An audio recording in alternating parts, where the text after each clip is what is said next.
Hi again, it's me, Bev Evans, Bev Evans 22 on Twitter. I'm just going to talk to you a little bit about visual literacy, um, or using pictures, videos, and sort of 3D environments to inspire writing.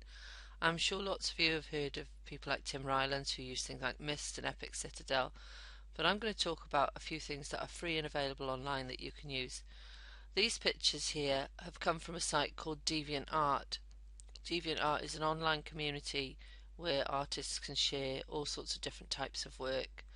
It's one of those sites that unfortunately is filtered in a lot of schools, partly because it's called DeviantArt, but it does have some beautiful pictures to inspire writing of all different types.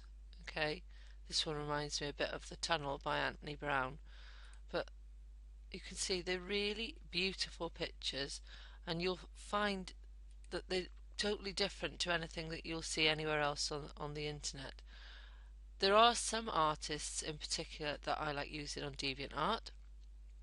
This is by an artist called Tommy75. He has created a set of animals with a little bit of information, fantasy animals, but he's also then created their habitats, okay, which I think is quite a nice touch. There's a set of about 6 animals. So I'm just going to show you the website and a few other websites.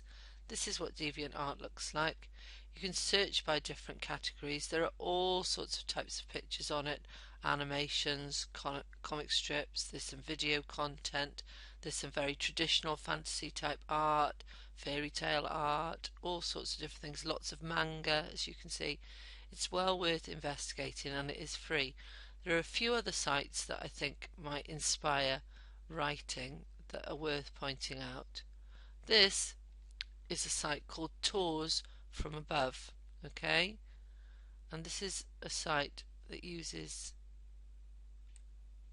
3D technology so you can move around the environment and look at it from all sorts of angles, okay? This is the Olympic site in London. You just use your mouse and you can go up, down, pan around, all sorts of different things here.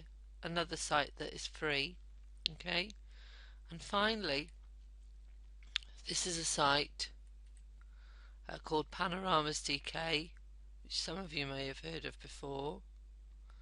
And this again has these 3D environments where you can just move your mouse, go up, go down, move around.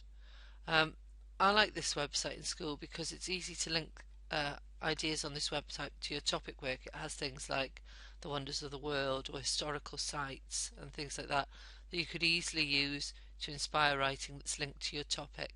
So there we are, just a few sites that I think are worth exploring for visual art, particularly this one, DeviantArt, which has a whole range of stuff on it and you need to have a good look at. Thanks very much for listening.